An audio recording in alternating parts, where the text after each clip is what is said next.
Israel ফিলিস্তিনি চলছে ভয়াবহ যুদ্ধ। এরই মাঝে এই যুদ্ধে জড়িয়ে গেছে লেবানন। ইতিমধ্যেই বিমান হামলা চালিয়ে লেবাননের সর্বোচ্চ নেতা হাসান নাসরুল্লাহকে হত্যা করে ইসরায়েল। আর এই হত্যার বদলা নিতে প্রতিজ্ঞাবদ্ধ হয়েছিল ইরান। অবশেষে আলহামদুলিল্লাহ, ইরান থেকে ইসরায়েলে শত শত মিসাইল ও ব্যালিস্টিক ক্ষেপণাস্ত্র হামলা শুরু। ভয়ে কাঁপছে তেল আবিব। পুরো ইসরায়েলি যুদ্ধ মন্ত্রিসভা আশ্রয় নিয়েছেন বাংকারে।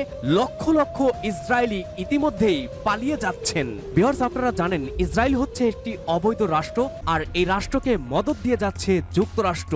এভাবে ইরানের মতো যদি মুসলিম দেশগুলো কঠোর হস্তে ইসরায়েলকে জবাব দিত, তাহলে পশ্চিমা তথা ইসরায়েলের মতো দেশ, অবৈধ রাষ্ট্র কখনোই সাহস করত না ফিলিস্তিনিদের উপরে চোখ তুলে তাকাতে।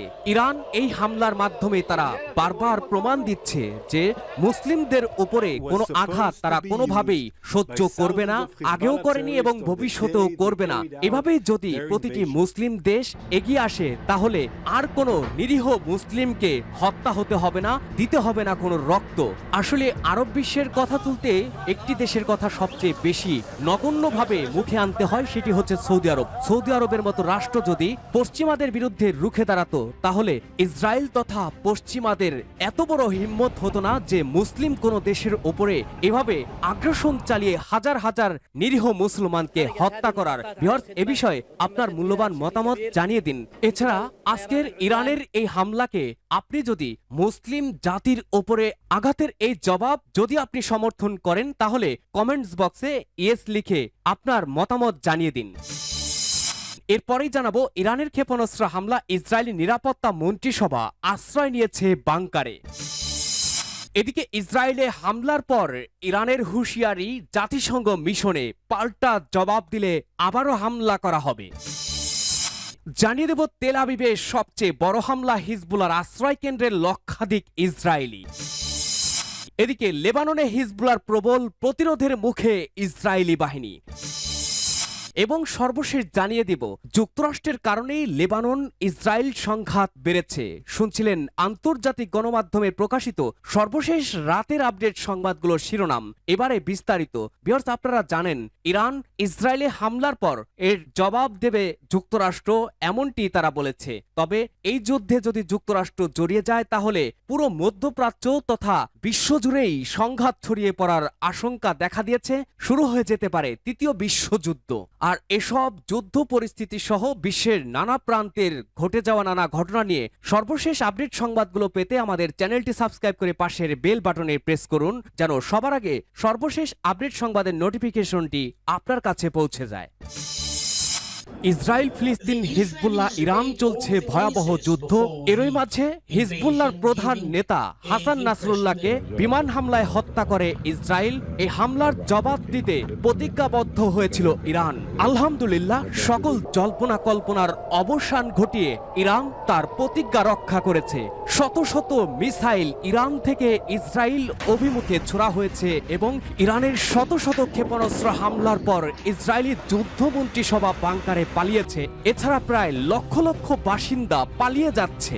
ইসরায়েলে ক্ষেপণাস্ত্র হামলা চালিয়েছে ইরান। মঙ্গলবার 1 অক্টোবর একের পর এক ক্ষেপণাস্ত্র হামলা চালিয়ে যাচ্ছে তেহরান। ইসরায়েল সেনাবাহিনী এ তথ্য জানিয়েছে খবর রয়টার্সের। ইরান ক্ষেপণাস্ত্র ছোড়ার পর দখলদার ইসরায়েল বাণিজ্যিক রাজধানী তেল আবিব সতর্কতামূলক সাইরেন বেজে ওঠে।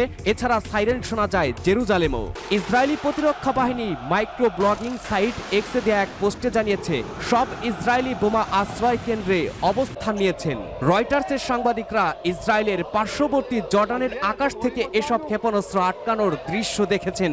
এদিকে ইসরায়েলি মিডিয়ার খবরে বলা হয়েছে, অন্তত শতাধিক ক্ষেপণাস্ত্র চালিয়েছে ইরান। দক্ষিণ লেবানন স্থল অভিযান চালানোর প্রেক্ষিতে ইসরায়েলে ব্যালিস্টিক ক্ষেপণাস্ত্র হামলা চালাবে ইরান কয়েক ঘন্টা আগেই সতর্ক বার্তা জারি করে যুক্তরাষ্ট্র। এর পরপরই হামলার ঘটনা ঘটে। মঙ্গলবার 1 অক্টোবর বাংলাদেশ সময় রাত 10:30 পর ইসরায়েলকে লক্ষ্য করে দ্বিতীয়বারের মতো সরাসরি হামলা চালিয়েছে তেহরান। ইসরায়েলি সংবাদ মাধ্যমে দাবি করা হয়েছে, ইসরায়েলকে লক্ষ্য করে অন্তত 200 ক্ষেপণাস্ত্র হামলা চালিয়েছে ইরান।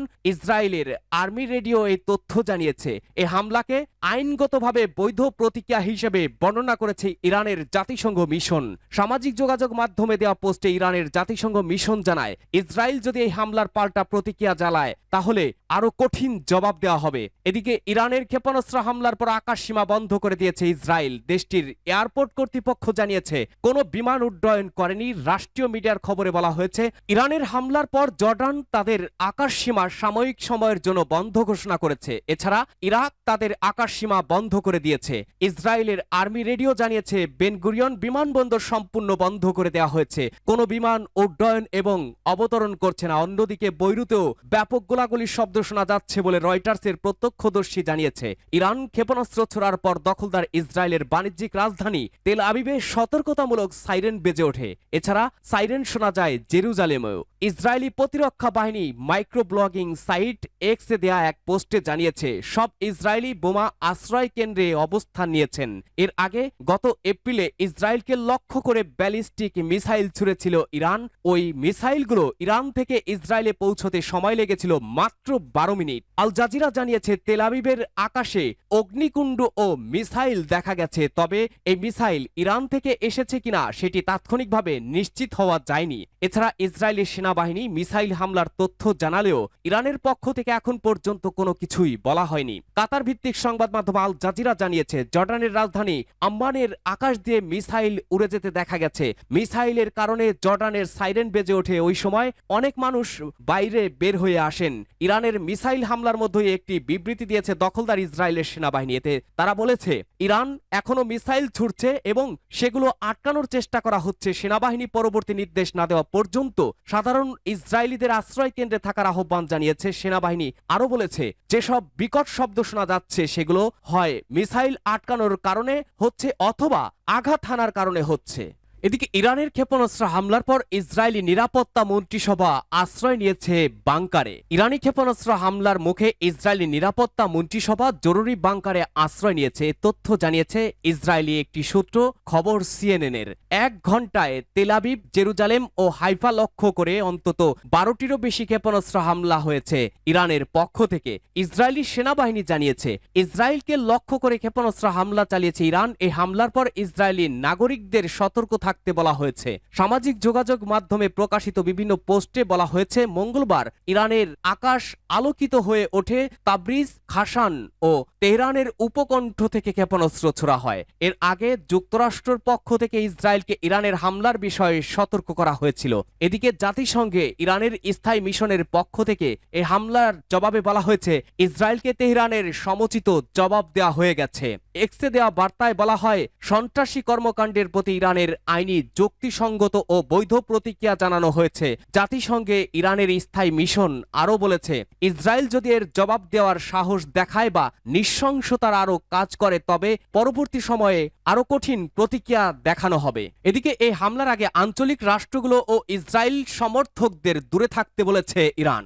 এদিকে ইসরায়েল জবাব দিলে আবারও পাল্টা হামলা হবে, হুঁশিয়ারি ইরানের। ইসরায়েল হামলার জবাব দিলে দেশটি আবারও হামলার মুখোমুখি হবে বলে জানিয়েছে ইরানের চৌকস ইসলামী বিপ্লবী গার্ডস আইআরজিসি, খবর আল জাজিরার। ইসরায়েলের গুরুত্বপূর্ণ সামরিক ও নিরাপত্তা লক্ষ্যবস্তুতে কয়েক ডজন ব্যালিস্টিক ক্ষেপণাস্ত্র নিক্ষেপের কথা স্বীকার করেছে ইরান। গাজা ও লেবাননের জনগণ, হামাস ও হিজবুল্লাহ কমান্ডারদের গণহত্যার প্রতিক্রিয়া হিসেবে এই হামলা চালানো হয়েছে বলে জানিয়েছে দেশটি। ইসরায়েল দেশটির ভূখণ্ড লক্ষ্য করে প্রায় 180টি ক্ষেপণাস্ত্র নিক্ষেপ করেছে ইরান। তবে এই হামলায় ক্ষয়ক্ষতির পরিমাণ এখনো জানা যায়নি। এর আগে ইসরায়েলের সামরিক বাহিনীর মুখপাত্র ড্যানিয়েল হাগারি জানায়, ইরানের হামলার পরিপ্রেক্ষিতে তাদের সতর্ক করেছে যুক্তরাষ্ট্র। ইরানের হামলা মোকাবেলায় যুক্তরাষ্ট্র সহযোগিতা করছে। তেল আবিবের সবচেয়ে বড় হামলা, হিজবুল্লাহর আশ্রয় কেন্দ্রে লক্ষাধিক ইসরায়েলি। লেবাননের বেসামরিক নাগরিকদের লক্ষ্য করে টানা 2 সপ্তাহের বেশি সময় ধরে সন্ত্রাসী হামলা অব্যাহত রেখেছে দখলদার ইসরায়েল। এসব হামলায় লেবাননের প্রতিরোধ আন্দোলন হিজবুল্লাহ প্রধান সৈয়দ হাসান নাসরুল্লাহ সহ বেশ কয়েকজন সিনিয়র নেতা নিহত হয়েছেন। দেশটির জনগণের উপরে চলমান এই বর্বর হামলার প্রতিশোধ নিতে তেল আবিবের উপকণ্ঠে ইসরায়েলি গ্লিলড সামরিক ঘাঁটি এবং মোসাদ সদর দপ্তরে হামলা চালিয়েছে হিজবুল্লাহ।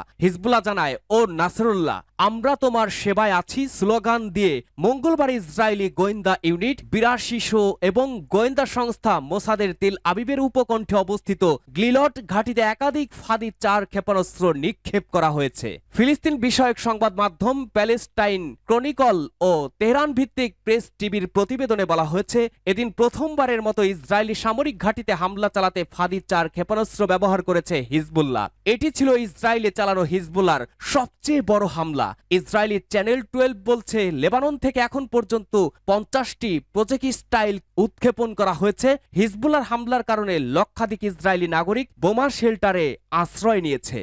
লেবাননে হিজবুল্লাহর প্রবল প্রতিরোধের মুখে পড়েছে ইসরায়েল। ফিলিস্তিনি গাজা উপত্যকায় স্বাধীনতাকামী সংগঠন হামাসকে নির্মূলের নামে সামরিক অভিযান শুরুর পর থেকেই দখলদার ইসরায়েলের উপরে রকেট যুদ্ধ শুরু করেছিল লেবাননের সশস্ত্র গোষ্ঠী হিজবুল্লাহ। সময় গড়ানোর সঙ্গে সঙ্গে এই হামলা তীব্রতর হতে শুরু করলে ইসরায়েলও পাল্টা হামলা শুরু করে। সাম্প্রতিক সময়ে দক্ষিণ লেবানন সীমান্তে ইসরায়েল হিজবুল্লাহ পাল্টাপাল্টি হামলা তীব্র হতে শুরু করার পর পূর্ণমাত্রার যুদ্ধের আশঙ্কা বাড়তে থাকে। লেবাননে বিমান হামলায় হিজবুল্লাহর প্রধান হাসান নাসরুল্লাহ সহ বেশ কয়েকজন শীর্ষ কমান্ডার নিহত হওয়ার পর স্থল অভিযান শুরু করে ইসরায়েল। সোমবার রাতে লেবাননে সীমিত আকারে স্থল হামলা শুরুর দাবি করে ইসরায়েল। ইসরায়েলি সামরিক বাহিনী জানিয়েছে, সোমবার রাতে তাদের ৯৮তম এলিট ডিভিশনের সেনারা লেবাননে স্থল অভিযান শুরু করেছে। এই ডিভিশনটি 2 সপ্তাহ আগে গাজায় হামাসের বিরুদ্ধে লড়েছিল। ইসরায়েল জানিয়েছে, হিজবুল্লাহর বিরুদ্ধে দক্ষিণ লেবাননের বিভিন্ন গ্রামে বিমান ও গোলান্দাজ বাহিনীর সহযোগিতায় সীমিত সুনির্দিষ্ট লক্ষ্যবস্তুর বিরুদ্ধে স্থল অভিযান শুরু করা হয়েছে। এসব গ্রামে অবস্থান নেওয়া হিজবুল্লাহর যোদ্ধাদের হুমকি হিসেবে বিবেচনা করছে ইসরায়েলি সেনাবাহিনী। লেবাননের 2 নিরাপত্তা সূত্র জানিয়েছে, ইসরায়েলি সেনাবাহিনী লেবাননের সীমান্তে পেরিয়ে এসে রাতভর নজরদারি কার্যক্রম চালানোর পর মঙ্গলবার ভোর থেকে শুরু হয়েছে অভিযান। এ সময় লেবাননের নিজস্ব সেনারা সীমান্তবর্তী অবস্থান থেকে পিছু হটে যায়। এদিকে এ ঘটনায় জাতিসংঘের শান্তিরক্ষা বাহিনী জানিয়েছে, ইসরায়েলের পদক্ষেপ জাতিসংঘ আইনের লঙ্ঘন। এক বিবৃতিতে জাতিসংঘ জানায়, ইসরায়েলি সেনাবাহিনী লেবাননে সীমিত স্থল অভিযানের বিষয়টি নিশ্চিত করেছে। এভাবে লেবাননে প্রবেশ করার অর্থ হল দেশটির সার্বভৌমত্ব ও আঞ্চলিক অখণ্ডতা লঙ্ঘন। যুক্তরাষ্ট্রের কারণেই লেবানন ইসরায়েল সংঘাত বেড়েছে। যুক্তরাষ্ট্রের কারণেই বেড়েছে লেবানন ইসরায়েল সংঘাত। পেছনে রয়েছে মার্কিন রাজনৈতিক শূন্যতা। সামর্থ্য থাকলেও নির্বাচন পরিস্থিতির জন্য কিছু করতে পারেননি মার্কিন রাজনীতিবিদরা। লেবাননে ইসরায়েলের সাম্প্রতিক আগ্রাসনের জন্য যুক্তরাষ্ট্রকেই দায়ী করছেন মধ্যপ্রাচ্য বিষয়ক বিশ্লেষকরা। দাবি, নাসরুল্লাহকে হত্যার মধ্য দিয়ে নিজেদের অতিরিক্ত আত্মবিশ্বাসী ভাবছে তেল আবিব। একের পর এক বিমান হামলা আর মিসাইল হামলার পর এবার লেবাননে স্থল অভিযান শুরু করল ইসরায়েল। প্রায় 1 বছর ধরে চলা সংঘাত এবার রূপ নিয়েছে পুরোদস্তর যুদ্ধে। সর্বাত্মক এই যুদ্ধের জন্য অনেকটাই দায়ী যুক্তরাষ্ট্র, এমনটাই মত বিশ্লেষকদের। দাবি, তেল আবিবকে থামানোর সক্ষমতা থাকলেও পরিস্থিতির শিকার ওয়াশিংটন। মধ্যপ্রাচ্য বিষয়ক বিশ্লেষক কারিমা লাশির বলেন, একজন বিশ্লেষক হিসাবে যা বুঝতে পারছি তা হলো এখানে বিশাল রাজনৈতিক শূন্যতা আছে। নেতানিয়াহুকে থামাতে পারে এমন একটি দেশ আছে, আর তা হলো যুক্তরাষ্ট্র। তারাই এই সংঘাতের লাগাম টানতে পারে, কিন্তু নির্বাচনকে সামনে রেখে তারা সেটি করতে পারছে না। শুধু তাই নয়, সাম্প্রতিক এই সংঘাতের জন্য ইসরায়েলের অতিরিক্ত আত্মবিশ্বাসকেও দায়ী করছেন ওই বিশ্লেষক। কারিমা লাশির বলেন, আরেকটা বিষয় হলো নাসরুল্লাহ সহ হিজবুল্লাহ শীর্ষ কমান্ডারদের হত্যার মধ্য দিয়ে তেল আবিব নিজেদের বিজয়ী মনে করছে। তাই তাদের সংঘাত বৃদ্ধি করার মনোবল আরো জোরালো হয়েছে। হিজবুল্লাহকে একেবারে নির্মূল করতে পারবে বলে তারা ভাবছে, যদিও তা প্রায় অসম্ভব। মার্কিন নির্বাচন পরিস্থিতি পেরোলেও আদৌ ইসরায়েলের আগ্রাসন থামবে কিনা তা নিয়ে সংশয় থেকেই যাচ্ছে।